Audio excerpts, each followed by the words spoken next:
If you were to walk in a perfectly straight line, you can go between Belgium and France a total of 11 times. So you basically begin all the way up here. This is where you start, and for some reason they have these really odd borders that I am definitely not used to. I don't know why it does this zigzag. And you could just walk in and out of the countries, back and forth, back and forth. And you got a long journey all the way through this farmland until finally you hit back into France. And actually, it gets even crazier when you extend the line and adjust it a little bit further down. You can do this walk in between the two countries and cross the border 18 times. Only a 6-kilometer journey. That seems worth it. Someone tell GeoWizard. I want to see that video of him walking in this straight line. This is also a pretty big new development. Can we make fun of the Europeans now for these strange borders? I see a lot of memes saying that the European borders are just about perfect. Maybe we need to rethink that statement. The hell's going on here? Zooming in on these borders of the lowlands, there's a whole lot of anomalies that's really going on. I wouldn't be surprised if you could find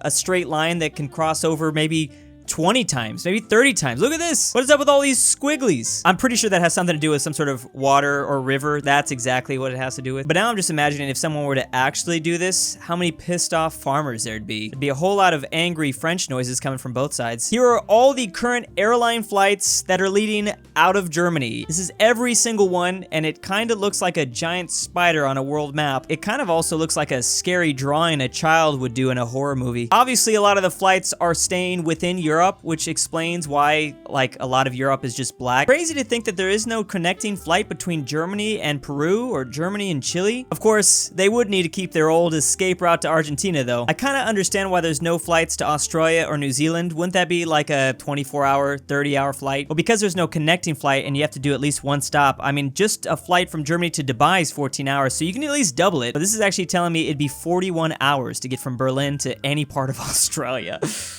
Oh, I'd rather die. How the world's economic powers are shifting. Share of the total world's GDP as of the last, like, 30 years. So the biggest growth, what everyone's gonna be looking at, is China from the 1990s.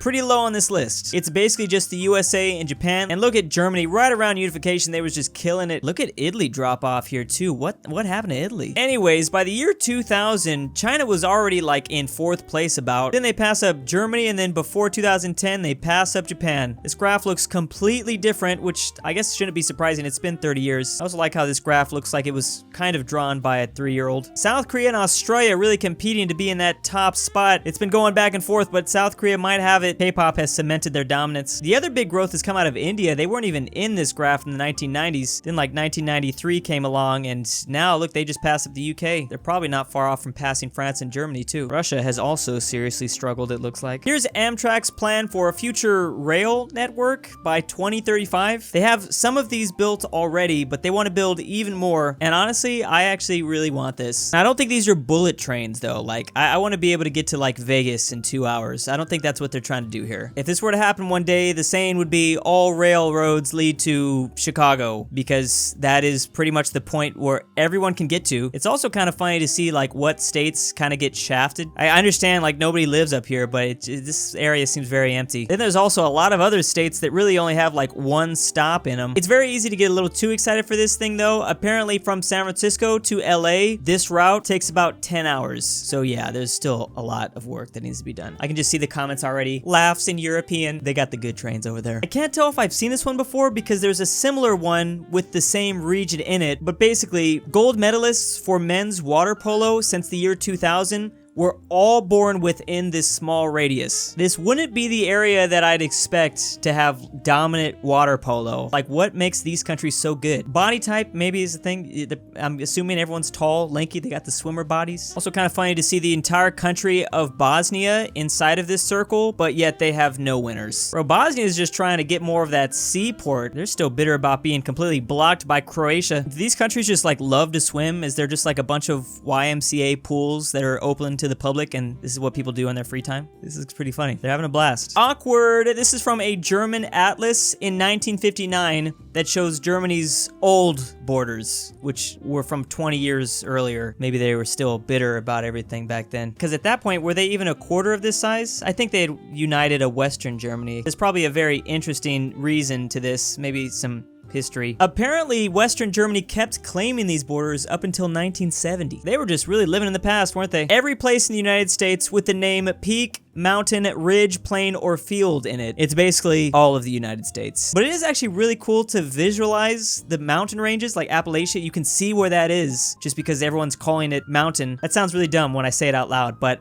to me, it's still interesting. You could also see that Alaska is literally just a bunch of mountains because we've named everything mountain. Who would have thought we name things after what they are? Here we go. Population density 101. Comparison of Asia's most and least densely populated countries. I don't know why I almost said counties. Mongolia is 2,000 times as big as Singapore, but more people live in Singapore than in Mongolia. But that's what they want us to think. In reality, they have a bunch of cavalry units hiding in these lands. They're just preparing to strike again. Here is the longest straight line you can travel without crossing any oceans or lakes. You definitely cross a lot of rivers, though. Scratch the challenge that I said in the beginning. I want GeoWizard to do this. I'd actually be very surprised if there isn't like a mad lad that's kind of done this. I mean, maybe they took breaks and it took maybe their entire life. Maybe they took a plane over some of these mountains here, because I don't know how else you'd go over the Tibetan plateau, or is that even I don't even know if that's what that is. It's close though. This would have been a lot easier if that ship stayed stuck in the Suez Canal, that's for sure. I always like these maps because they change like every month. This is the most Googled country in each US state, excluding the US, of course. Obviously, Mexico dominating. Some of these states thinking about going back to their old homeland. Who knows? A lot of German ancestry in the Dakotas, so I'm assuming that's why Germany's being Googled the most. Kind of surprised it's not Cuba, #1 in Florida, but it's actually Spain. Obviously, French Louisiana. That makes sense. South Carolina Googling France, though, that doesn't make sense. I'm not sure why that would be. The KFC empire has been colonized by the British. They must love their KFC or something. West Virginia is Googling China the most. Is there a bunch of like factories being built there or something? So is New York. New York's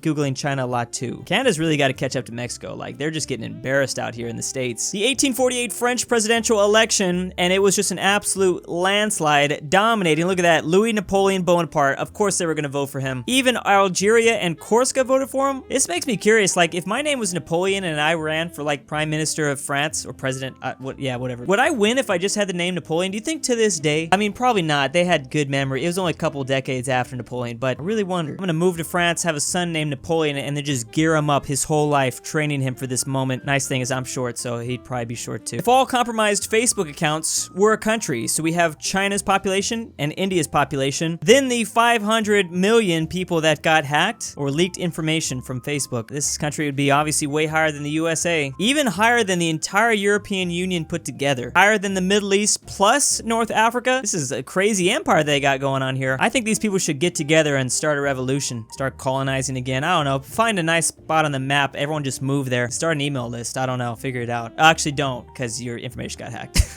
Right, change your password. Looks like someone did a Google Trends version of the 7 deadly sins. So for gluttony, they looked up the obesity percentage. I didn't know this part of the world was obese. That's news to me. Then we've got greed down here. I love how drastically these maps are gonna change, clearly. We got lust, which is USA up there, once again, at the top. Sloth and activity percentage. Again, I don't know how this is being calculated. This is still interesting though. Pride is based off of national pride, so maybe like their polls and how people feel about their country. Europe still got a lot of pride out there. That kind of scary. They're never gonna learn. They're never gonna learn. Envy is average robberies. It's basically just South America. Is that true? I would like to look into this data. And finally, wrath. Again, the same place is kind of up there. But apparently, by looking at all these maps, the country that is the most based, the country that doesn't participate in any of these horrible acts, that's Korea. They have no data on all of it, so that means that stuff just doesn't happen there. I knew it was a utopia. Now, this is a strange one. I wonder if some poor soul actually did this. This is the location of every sign that says you are currently entering Wisconsin, in the state of Wisconsin. Who did this, and did they really go through the trouble of there's no way. Maybe they Googled it. I really hope they didn't actually do this. Location and appearance of all signs marking entry into Wisconsin. You can actually look at the number and look at the sign itself. Again, there are posts on the internet that sometimes just terrify me with like how hard it would be to achieve this. Like, this person is scary. Their dedication is terrifying, but commendable. I respect that. Special symbols. Okay, good. So it was just used, okay, good. But this person just used Google Streets, I think. And there might be a couple signs that no longer exist. There used to be a sign. I love how all their signs actually have like the Wisconsin outline, except for everything in Michigan for some reason. Up north, They're bordered with Michigan. They don't give a frick about Michigans. I mean, you kind of get like a little crappy version of Wisconsin right here. It's the people that are coming from Minnesota. They get the nice like wood cutout. Clearly a lot of time and love, passion was put into this stuff. Oh, it's also pretty boring down here in the southern border as well. Here are the territorial losses of the Qing dynasty in the 19th century. It's always amazing how just thick this nation was. So it looks like it started down here, lost this in 1840. They actually lost 2 chunks in this decade. And then the 1850s was a really bad time.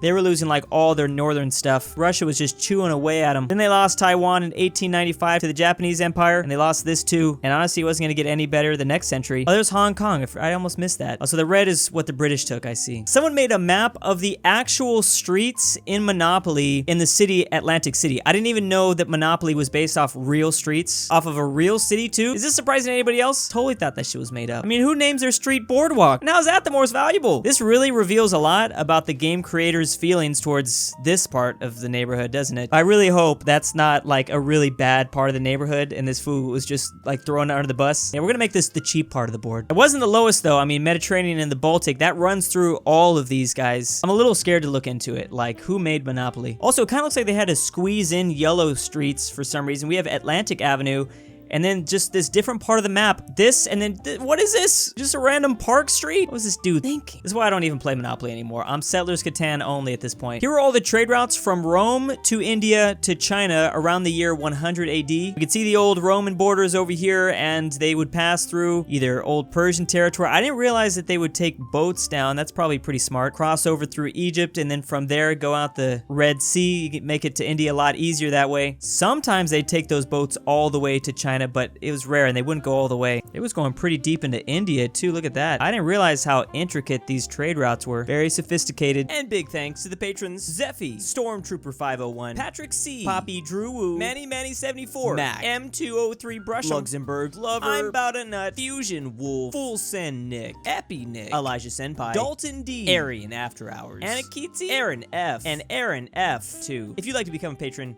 check the link down below.